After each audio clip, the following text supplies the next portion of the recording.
ये कहानी है एक ऐसी लड़की की जिसके कंधे पर अपने परिवार की जिम्मेदारियां हैं। वो लड़की जिसको अपने जीवन में पिता का प्यार नहीं मिला।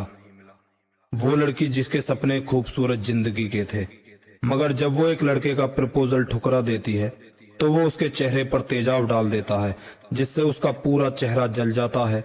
वो अपनी दोनों आंखें खो देती है। घर में न दवाई को पैसे थे न खाने को सामान, मगर इसके बाद भी वो जीने की चाह नहीं छोड़ती। वो मिसाल बनती है उन लोगों के लिए जो जरा सी बात पर हताश होकर आत्महत्या कर लेते हैं। देखिए पूरी कहानी रेशमा खातून। नमस्कार, प्रणाम आप सभी को। कैसे हैं आप सब? तो आज हम स्वागत करते हैं अपने पॉडकास्ट बोल विभाग में। हमारे बीच में हमारे कुछ मेहमान आए हुए हैं, रेशमा दीदी और उनके पतिदेव हस्बैंड अशोक जी। कैसे हैं दीदी आप? मैं बिल्कुल ठीक हूँ। आप कैसे बताइए? आप कैसे हैं? मैं बढ़िया हूँ भाई, आप बताएं। तो कैसा रहा सफर आपका? बहुत ही बढ़िया, अच्छा थोड़ा था। सा थोड़ा सा था पर ठीक था, कोई बात नहीं। ये तो होता है भाई। तो पहला सवाल मैं दीदी आपसे, थोड़ा सा आप अपने बारे में परिचय बताएं अपना। मेरा नाम रेशमा है, रेशमा खातून। वैसे तो मैं वेस्ट बंगाल से हूँ, लेकिन मेरी शादी पंजाब में हुई है और अभी हस्बैंड के साथ यूपी में रहती हूँ, गाजियाबाद में। हाँ जी। और हमारी शादी को अभी 6 साल हो गए। एक बच्चा भी है मेरा 4 साल का। 4 साल जी। जी। तो आप किस कम्युनिटी से आते हैं? मैं मुस्लिम हूँ। मुस्लिम। और सर आप? मैं हिंदू। आप हिंदू हैं। कितनी हमारे भारत की जो कहते हैं ना कि खूबसूरती है दोनों धर्मों को मिला करके। और जब आप दोनों लोगों ने शादी की तो समाज की क्या प्रतिक्रिया रही उस समय, मतलब रिस्पॉन्स कैसा रहा? रिस्पॉन्स ऐसे हमारी फैमिली से भी अच्छा ही था, और रिश्तेदारों का तो हमें इतना ये नहीं है। मतलब लोगों का कहना होता है कि मुस्लिमों के हिंदू में शादी कर लिया, हिंदुओं के मुस्लिम से कर लिया, लेकिन हमारे लिए एक था कि हमारी फैमिली क्या सोच रही है। तो हमारी फैमिली का यही कहना था कि जहाँ हमारे बच्चे खुश है वही हमारी खुशी है, तो जिंदगी इनको बिताना तो इनको डिसाइड करने दो। तो हमने एक दूसरे को पसंद किया और शादी किया, तो हमें कोई प्रॉब्लम नहीं और ना मेरे परिवार को कोई प्रॉब्लम है। कोई प्रॉब्लम नहीं। दूसरा, जैसे कि आप सब देख रहे हैं कि दीदी के साथ एसिड अटैक हुआ, तो ये किस सन में आपके साथ ये घटना घटी? मुझ पर एसिड अटैक हुआ था 2014 में, 11 दिसंबर। 11 दिसंबर। ये कहाँ पर हुआ था? ये वेस्ट बंगाल में हुआ था। वेस्ट बंगाल में? आप लोकेशन बताएंगे किस जगह पे? सिलीगुड़ी। सिलीगुड़ी, वेस्ट बंगाल। तो क्यों हुआ, मतलब क्या कारण थे इसके? कारण एक ही था, मतलब एक लड़का था, उसका नाम भी बता दो, मनोज कुमार वर्मा उसका नाम है, और वो जॉब करता है इंडियन आर्मी फोर्स में है वो। तो वहां पे उसने मुझे प्रपोज किया था शादी के लिए। उस टाइम जो मैं सिर्फ 17-18 साल की थी और वो 30-35 साल का था। तो मैंने उसको, पहले तो हमारी दोस्ती थी, फ्रेंडशिप थी। उसके बाद जब मुझे पता चला कि वो मैरिड है, मुझे पहले पता नहीं था कि वो शादीशुदा है, उसने बताया भी नहीं था। तो जब मुझे पता चला कि वो मैरिड है तो मैं पीछे हट गई कि मैंने बोला नहीं, शादीशुदा इंसान से मुझे नहीं करना। रीजन एक था कि मैं बचपन में जब हम छोटे छोटे थे तभी मेरे पापा ने मेरी मम्मी को छोड़ दिया था, छोड़ के उन्होंने दूसरी शादी कर ली थी। तो मैंने बचपन से वो चीज देखा है कि जब पति अपनी बीवी को छोड़ देता है तो उसके बाद उसका क्या हाल होता है ना। वो मैं बचपन से स्ट्रगल कर रही हूँ, और मेरे वजह से फिर से मेरी मम्मी का लाइफ जैसे हुआ है वैसा किसी और लड़की का हुआ मैं कभी बर्दाश्त नहीं, मैं मतलब कभी चाहती भी नहीं वो। तो इसलिए मैंने मना कर दिया था कि ये कभी भी नहीं हो सकता, मतलब शादीशुदा इंसान से शादी करना। तो उसने कहा कि नहीं, अगर तुम मुझसे शादी नहीं करोगी तो किसी से करने भी नहीं दूंगा। पहले तो बहुत टाइम तक उसने मुझे परेशान किया, 1.5-2 साल तक बहुत बहुत ज्यादा परेशान किया। जैसे घर पे घुस जाना, मेरा हाथ पैर बांध देना, नींद की गोलियां खिला देना, रेप का धमकी देना कि 10 लड़कों के साथ तुम्हारा रेप कराऊंगा। मतलब ये सब बहुत चीज उसने मुझे परेशान किया। जब मैं 19 साल की हुई, बर्थडे कंप्लीट किया, दिसंबर में आके उसने मुझ पे तेजाब डाल दिया कि तुम्हारे बर्थडे पे मैं ऐसा गिफ्ट दूंगा। मेरे एक फ्रेंड को बोल रहा था कि कल तुम्हारे बर्थडे है तो मैं तुम्हारे बर्थडे पे एक ऐसा गिफ्ट दूंगा कि तुम जिंदगी भर याद रखोगे। तो उसने मेरे फेस पे तेजाब डाल दिया कि सुंदर नहीं रहोगी, खूबसूरत नहीं रहोगे तो कौन तुमसे शादी करेगा, फिर भी तुम्हें मुझसे शादी करनी होगी। ये सोच के उसने मुझ पे तेजाब डाल दिया मेरे चेहरे पर। जैसा कि आप देख रहे हैं कि कितनी दुखद और संघर्ष की कहानी है कि एक लड़की जो अपना जीवन प्यार से गुजारना चाहती है, किसी की जबरदस्ती नहीं, किसी की जीवन खराब नहीं करना चाहती। आपके हृदय में कितना प्रेम था कि भाई आप किसी लड़की का जीवन खराब नहीं करना, उसकी जो बीवी थी, पत्नी थी उसकी। तो उसके बाद जब आपके साथ ये हुआ, फिर कैसा महसूस हुआ आपको उस समय? ये एक छोटा मोटा एक्सीडेंट नहीं है, किसी लड़के का पूरा चेहरा खत्म करना। जब मुझ पे ऐसे डाला था उसने, तब आप मानोगे नहीं कि वो सिचुएशन कितना भयानक था मेरे लिए। क्योंकि जब मुझ पे तेजाब डाला गया, चलती गाड़ी में मुझ पे तेजाब उसने फेंक दिया, और उस टाइम मेरा स्किन जो है आइसक्रीम की तरह गल के गिर रहा था, जल के मेरी कान जो इतनी छोटी हो गई। जब मुझ पे तेजाब डाला, 1 सेकंड के अंदर मेरी दोनों आंखों की रोशनी चली गई, मेरा बाल टूट टूट के मेरे हाथ में गिर गया, मतलब मैं आधा गंजी हो गई थी। ये जितना भी बाल देख रहे हो सारे मैंने ऑपरेशन करवाए, तब जाके इतना आया। आधे सर का पूरा स्किन, फेस, ये जो मेरा नोज है ये आधा गल के कट के गिर गया उसी वक्त। मतलब इतना शरीर, फेस पे सिर्फ मेरा हड्डी दिख रहा था उस टाइम। तो वो दर्द, वो पेन जो है मैं एक्सप्लेन नहीं कर सकती कितना मैंने बर्दाश्त किया है। और बिल्कुल रोड में गिर गई थी मैं, किसी ने मुझे गाड़ी से बाहर निकाला। रोड में बिल्कुल जैसे छटपटाता नहीं बिना पानी का मछली, वैसा मेरा हालत था। बहुत बुरा सिचुएशन था, और बहुत टाइम तक, बहुत लॉन्ग टाइम तक मैं हॉस्पिटल में एडमिट रही। 3 डॉक्टर ने मना कर दिया कि नहीं बच पाएगी बोल के। लेकिन जब मुझ पे एसिड अटैक हुआ, तब मेरे घर वालों को पता ही नहीं था कि मेरे साथ क्या हुआ है, क्योंकि मैं काम पे थी और मेरे घर वाले घर पे थे। तो जब मेरी मम्मी को फोन करके हॉस्पिटल में बुलाया गया, कि उन्होंने इतना ही बोला कि रेशमा के पेट में दर्द है, वो हॉस्पिटल में आ जाओ। तो मम्मी जब हॉस्पिटल में आई, तो मुझे हिम्मत नहीं हो रहा था कि मैं उनको फेस करूं। मेरी मम्मी सामने खड़ी थी और मैं इधर घूम के लेटी हुई थी। तो मेरी मम्मी ने आकर मुझे आवाज दिया कि रेशमा। अब मेरा दिल इतना धक धक रहा था कि मैं कैसे, क्योंकि मेरा फेस में जब तेजाब गिरा ना, इधर का स्किन सारा गल के गिर गया था, सिर्फ हड्डी हड्डी था। ये आंख उसी टाइम गल गई थी मेरी, और फेस जल के इतना बड़ा सा हो गया था, ब्लैक एकदम बॉल की तरह। तब मैं अपनी माँ को कैसे फेस करूं, क्योंकि मैं देख नहीं पा रही, लेकिन मैं उसको महसूस कर पा रही हूँ, फील कर रही थी उस दर्द को। तो जब मुझे इतना पेन हो रहा, तो मेरी माँ देखे क्या, मैं ये सोच रही थी कैसे फेस करूं। लेकिन जब मेरी मम्मी बार बार बुलाने लगी रेशमा बोल के, तो मैं पलटी, तो मेरी मम्मी मुझे देखते ही बेहोश हो गई।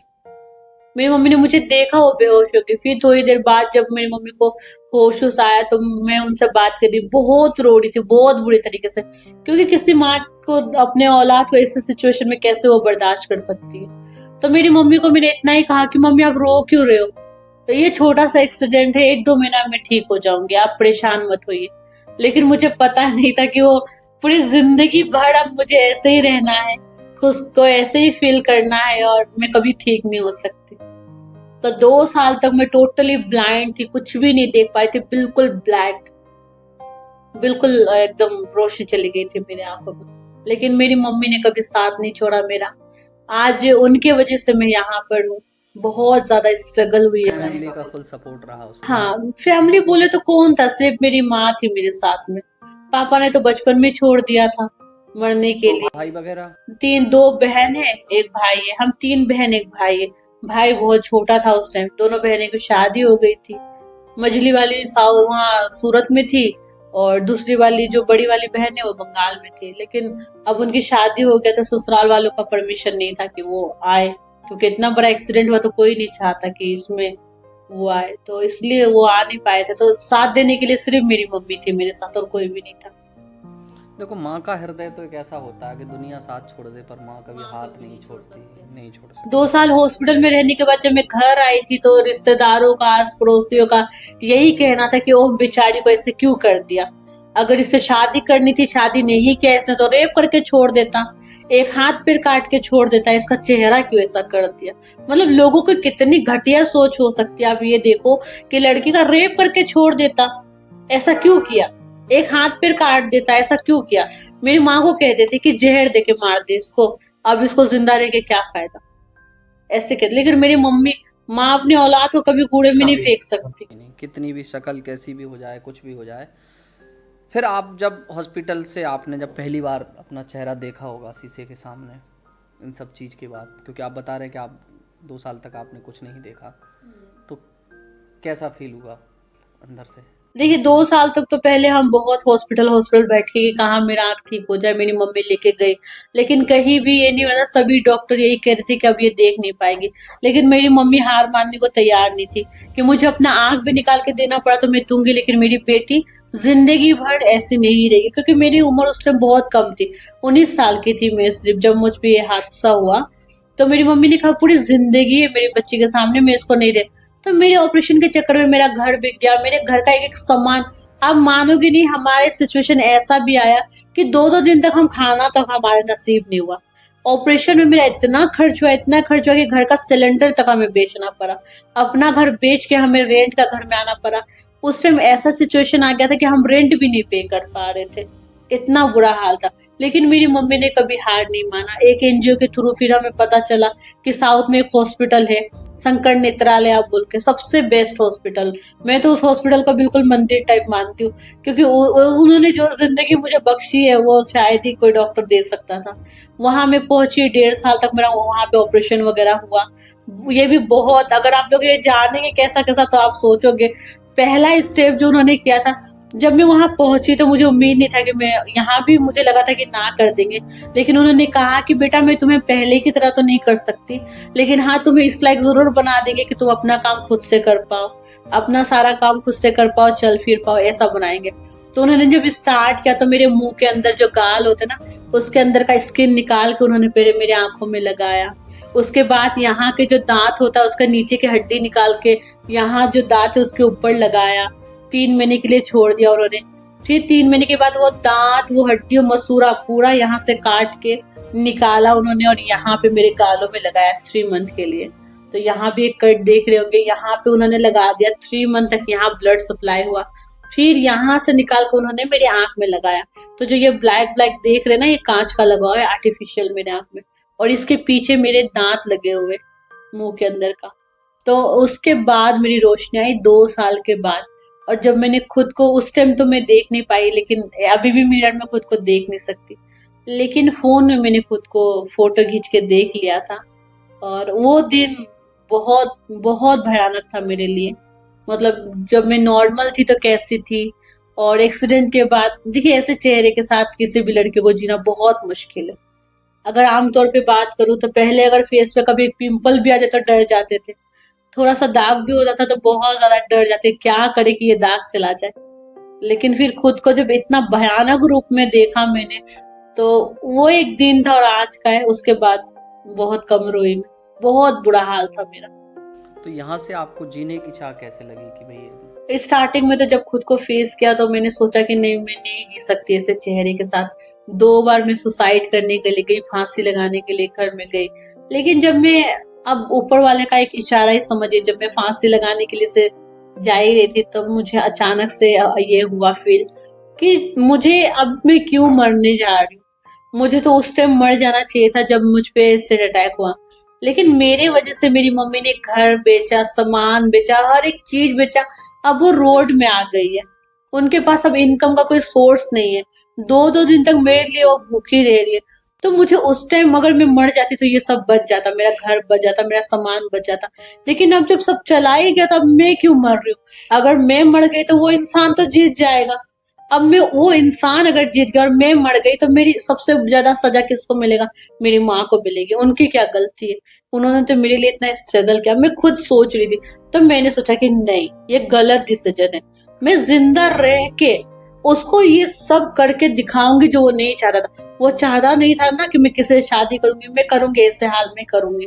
वो चाहता था कि मैं आगे ना बढ़ूं, मैं बढ़ के दिखाऊंगी और अपनी माँ के लिए कुछ करके दिखाऊंगी। जब उन्होंने इतना कुछ मेरे लिए किया है तो फिर आगे बढ़ना है और इतना ऊपर तक मुझे जाना है कि उस इंसान के मुंह में सबसे बड़ा थप्पड़ यही हो। यही नहीं कि उसने मुझ में तेजाब डाला तो मैं भी उसको जाकर डाल दूं, मैं ये नहीं करना चाहती थी। उसने मुझे तेजाब डाला तो मैं भी डाल दूं, तो हम में उसमें क्या फर्क रहेगी। मैं कुछ ऐसा करके दिखाऊं कि वो देख के ये सोचे कि मैंने इसके साथ इतना बुरा किया, फिर भी देखो ये रुक नहीं रही। तो यही सबसे बड़ा थप्पड़ है उसके लिए। मतलब आपने प्रेम से ही उसका जो भी है कि हम बन के दिखाएंगे, वो जीत थी मेरी कि अब मैं करके दिखाऊंगी। उसके बाद सरकार की तरफ से कोई आपको ऐसा कोई सहायता वगैरह मिली? नहीं, एक्चुअली जब मेरा एक्सीडेंट हुआ तो बहुत सारे मीडिया आए थे, बहुत सारे आए थे, और वहाँ के जो सांसद वगैरह थे बंगाल के, वो आए थे कि हम पूरे ट्रीटमेंट में हेल्प करेंगे, हम सब कुछ करेंगे। क्योंकि हम लोग देखते हैं ना, जैसे टीवी चैनलों पे अगर किसी के साथ ऐसा हो जाता है तो सरकार, मीडिया, सारे लोग अपनी अपनी प्रतिक्रियाएं देते हैं, आते हैं कि के साथ खड़े हैं। तो सच में, क्योंकि हम आपसे जानना चाहते हैं, आप नहीं किया, किसी ने नहीं किया। नहीं। मीडिया में उन्होंने बहुत बड़ी बड़ी लेक्चर दिया, उन्होंने बहुत बड़ी बड़ी बात। मीडिया को एक हाइप मिल जाती है, एक टीआरपी के चक्कर में चलाते बहुत हैं, लेकिन असल में जो पीड़ित होता है उसके पास कुछ नहीं मिला। कुछ नहीं मिला। हम बोल तो रहे, मैं 2-2 दिन तक तो हम भूखे रहते थे। मुझे ऐसा लगता था कि कोई रिश्तेदार आ जाए मुझसे मिलने के लिए तो मेरे हाथ में 100 रुपए दे तो हम खाना खा लेंगे। ऐसा बुरा बुरा दिन आया था। एक दिन का बना हुआ खाना 3 दिन तक वो सड़ जाता था, वो हम खा लेते। ये झूठ नहीं भाई, एक एक चीज मैंने सहा है, मैंने और मेरी माँ ने।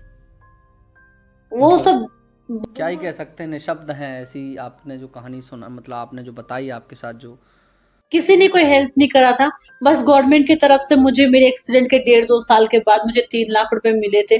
तो एक लड़की की पूरी जिंदगी बर्बाद हो गई, पूरा खत्म हो गई, वो उसके लिए 3 लाख रुपए इनफ नहीं होता है, क्योंकि 3 लाख तो मेरे एक सर्जरी में चला जाता था। बिल्कुल बिल्कुल बिल्कुल।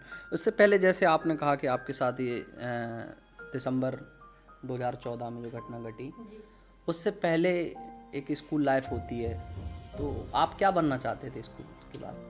देखिए, सपने तो बहुत सारे होते हैं हर किसी का, लेकिन मैं सच बोलूं तो मैं स्कूल ज्यादा जा नहीं पाई थी, क्योंकि जब बचपन में पापा ने छोड़ दिया, मम्मी को देखा, 4 बच्चों को अकेले औरत को पालना बहुत मुश्किल होता है। लेकिन बचपन से जब देख रही कि मेरी मम्मी इतना स्ट्रगल कर रही, तो मैंने अपना, मतलब 5 क्लास का मेरा फाइनल एग्जाम था, लेकिन मैंने दिया नहीं। वो छोड़ के मैंने डिसाइड किया कि मेरे को अपनी माँ को हेल्प करना है।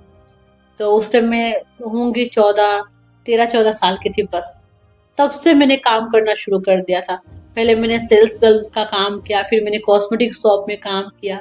मेरा पहला जो मैंने इनकम स्टार्ट किया था 1300 रुपये से स्टार्ट किया था, ताकि मैं अपनी मम्मी को कुछ ना तो थोड़ी हेल्प कर सकूं, उनको थोड़ी मदद मिले। तो अपनी माँ के लिए बहुत सपने देखे थे मैंने, कि मैं उनके लिए एक अच्छा सा घर बनाऊंगी, उनके लिए मैं बहुत कुछ करूंगी, जो पापा ने उनको खुशी नहीं दिया वो सारे मैं दूंगी। बचपन से देख रही हूँ मेरी मम्मी को काम करते हुए, कभी लेबर मिस्त्री का काम वो कर रही है। माँ के लिए करने की चाह आपको कहाँ तक ले आई आज इस स्तर पे? दूसरा, जिसने आपके साथ, आप बता रहे हो कि ये तेजाब फेंका, तो उसको सजा मिली क्या? नहीं, वो तेजाब डाल के तो वो भाग गया था अपना घर हरियाणा। वहां से पुलिस वालों ने पकड़ के लाया उसको। 4 महीने जेल में था। जिससे उसने तेजाब खरीदा, उसने भी उसको पहचाना कि यही बंदा था जिसने तेजाब खरीदा है। ठीक है, सब कुछ होने के बाद भी उसको सिर्फ 4 महीने वो जेल पे रहा। 4 महीने रहने के बाद उसको बेल मिल गई। पैसों का खेल। तो अभी पता है कहाँ रहता है? वही है, बंगाल में ही है, अभी भी वही जॉब कर रहा। सबसे बड़ी शर्म की बात तो ये है कि आज तक उसकी नौकरी नहीं गई। आज तक गवर्नमेंट ने उसको आर्मी कैंप से निकाला नहीं। तो इससे बड़ी बात और क्या ही होगी। जो बंदा जेल में रह के आया, जिसपे ये है कि इसने तेजाब डाला है, अभी तक केस चल रहा है। मतलब केस चल रहा है अभी? केस अभी भी चल रहा है। तो क्या साबित नहीं कर पाए, मतलब क्या? अभी तक मुझे पता ही नहीं मेरा वकील कौन है। आप अभी तक मुझे बुलाया भी नहीं, ना मैं कभी कोर्ट में गई, ना मुझे किसी ने बुलाया, ना मेरे पास कोई लेटर है। मैं जितनी बार कॉल करती हूँ थाने में कि मेरे केस का क्या हुआ क्या हुआ, कहते कोर्ट में चला गया है, आपके पास पेपर आ जाएगा, फिर आपको बुलाया जाएगा। लेकिन अभी 2014 से लेके 2024 आ चुका है, लेकिन अभी तक ना मेरे पास कोई पेपर आया। मैं ये भी पूछती हूँ कि मेरा वकील कौन है, मुझे ये भी नहीं पता मेरा वकील कौन है। तो आपने कोशिश भी नहीं की जानने? मेरी फैमिली का ये था, देखिए बैकग्राउंड सपोर्ट में तो सिर्फ मेरी माँ थी। मेरी माँ का एक ही था कि मैं उसके पीछे पैसा फेंकने से अच्छा मेरी बेटी के पीछे फेंकूंगी तो मेरा बेटी बचेगा। पहले मेरी बेटी बच जाए, उसके बाद में उसको हम लोग। आप पहले अपनी बेटी का इलाज कराएं पहले उनको छोड़ के पहले उन्होंने मुझ पे फोकस किया। तो जैसा कि हम देख रहे हैं कि आपके लगभग 2,93,000 ऐसे कुछ फॉलोअर्स सोशल मीडिया पे हैं। तो सोशल मीडिया पे आप कब स्टार्ट किया आपने ये? सोशल मीडिया मैंने 7 साल पहले स्टार्ट किया था, लेकिन उस पे काम मैं अभी 4 सालों से कर रही हूँ, जब से लॉकडाउन हुआ था तब से। तो 4 सालों तक तो मुझे कोई रिस्पॉन्स नहीं मिला था। सच बोलूं तो मेरे पास 4 सालों से सिर्फ 250 फॉलोअर्स थे, 250, उससे ज्यादा था ही नहीं। लेकिन अभी टच गुड मेरा कुछ टाइम 2-3 महीने पहले ही मेरा एक वीडियो वायरल हुआ था, तो उससे ही जो ग्रोथ होना स्टार्ट हुआ, और अब इतना मेरा फॉलोअर्स हो चुका है, और यूट्यूब में भी मेरा अच्छा खासा फॉलोअर्स बढ़ रहा है, अभी सब्सक्राइबर से। दूसरा, सबसे आपने बताया कि अपराधी को सजा भी नहीं मिली, इतना बड़ा उसने कृत्य किया। और हम कानून की बात करते हैं, हमारे देश में सारी चीज़ें करते हैं। जब कोई घटना घट जाती है तो मीडिया, नेता से लेके छोटे मोटे राजनेताओं से लेके सरकारी अधिकारी सब बोलते हैं कि हम उसको सजा दिलाएंगे, मोमबत्तियां लोग लेके निकलते हैं, लेकिन असल धरातल पे आपने बताया कि कुछ भी नहीं होता है। कुछ नहीं होता। जिसके साथ घटना घटती है वो उसे खुद ही संघर्ष करना पड़ता है, ना कोई मीडिया साथ देती है, ना कोई नेता देते हैं, ना सरकार देती है। नहीं देती है। इसमें एग्जाम्पल यही है, जब मैं हॉस्पिटल से घर आई और मुझे पता चला कि 3 महीने 4 महीने रख के उसको जेल से छोड़ दिया, 4 महीने रख के, तो मैंने मम्मी को बोला कि थाने चलो, मुझे बात करनी है उनसे।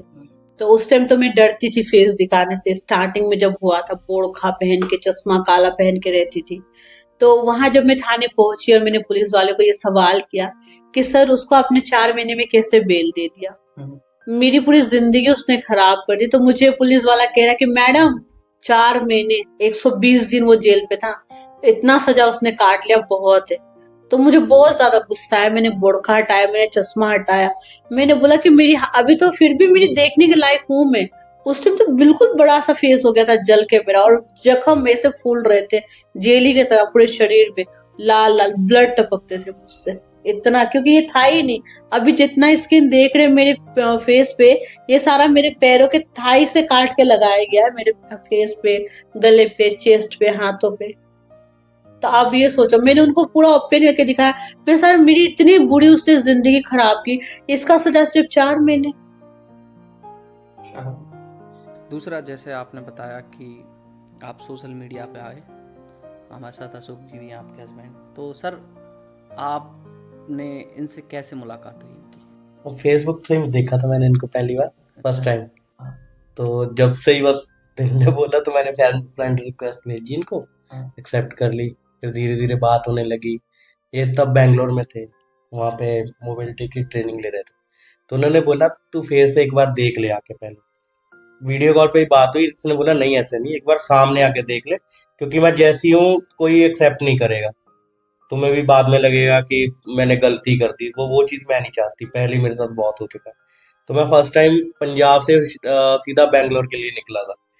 तो वहां जाके इसको देखा, तो जब फर्स्ट टाइम देखा तो जैसे होता है ना कि बस ठीक है यार, अब जब से ही हम साथ में हैं, जब से हाथ पकड़ा आज तक नहीं छोड़ा मैंने, ना छोड़ूंगा। मतलब आप लोग देख रहे हैं कि एक वो व्यक्ति जो प्रेम का दावा करता है कि हम प्रेम करते हैं, अपनी बीवी को छोड़ के शादी करने का दावा कर रहा है, और प्रेम को पाने के लिए किसी की शक्ल, किसी की ज़िंदगी जहन्नुम बना दी, तबाह कर दी। एक वो तो इनका संघर्ष है, उनका जीने का एक उनको ललक है कि वो जी रही हैं, और अब तो समाज में आप एक स्तंभ की तरह खड़ी हैं, समाज को दिखा रही हैं कि भाई कुछ भी हो जाए, कुछ भी हो जाए तब भी हम जी सकते तो हैं। आजकल के बच्चे क्या करते हैं, छोटी छोटी फेल हो जाते हैं तो सुसाइड करने चले जाते सुसाइड करने चले जाते हैं, नंबर कम आ जाए, नंबर कम आए सुसाइड करने चले जाते। तो जीने की चाह तो कहीं भी स्टार्ट हो सकती। तो दूसरी तरफ हमारे साथ अशोक जी हैं, और मतलब सर मैं बड़ा सैल्यूट करता हूँ आपको कि आप जैसे लोगों की वजह से समाज जिंदा है, मानवता जिंदा है। सच में अगर आप जैसे लोग ना हो, मतलब लोग बैठना, मैं सच कह रहा हूँ कि अननोन व्यक्ति बैठना पसंद नहीं करेगा, देखना पसंद नहीं करेगा, और आप जैसे लोग शादी के लिए जीवन भर के लिए तैयार हो गए, तो मतलब एक देवता आप तो ईश्वर। अरे नहीं नहीं सच में आप, मैं सोच होनी चाहिए सर। आप सोच की बात करूँ ना, आप साक्षात ईश्वर, क्या ईश्वर यही है। ईश्वर हमारे तो धर्म ग्रंथों में कहा गया नर ही नारायण और है। अगर आप बोलो कि मैं बहुत पढ़ा लिखा हूँ, मैं बहुत पढ़ा लिखा भी नहीं हूँ, 10th पास हूँ। और मैं फर्स्ट टाइम निकला था घर से, मैं कभी नहीं गया था घर से बाहर। घर से बाहर मैं यहाँ तक जाता था जब भी मुझे, तो फर्स्ट टाइम मैं निकला था दिल्ली, फर्स्ट टाइम दिल्ली देखा था मैंने, सिर्फ इससे मिलने के लिए।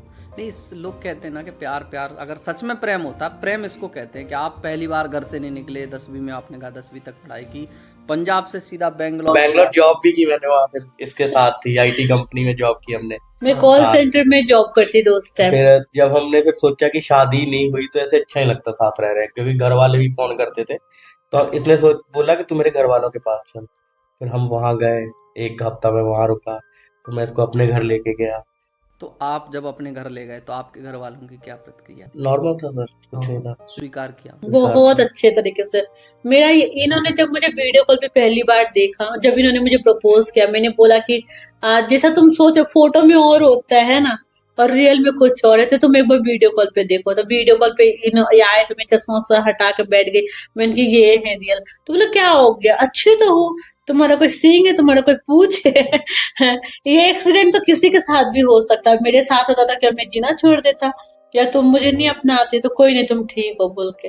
ऐसा इनका पहला। तो उस दिन जो इन्होंने वो बात बोली थी ना, मेरे दिल को छू गया। मैंने बोला कि सही है बंदा। फिर जब मैंने मिलने फेस आ देख के गए, नहीं किया सर, ना कि ये ऐसे है, बस दिल देखा कि मिल रहा है मेरे से, बस। सही है।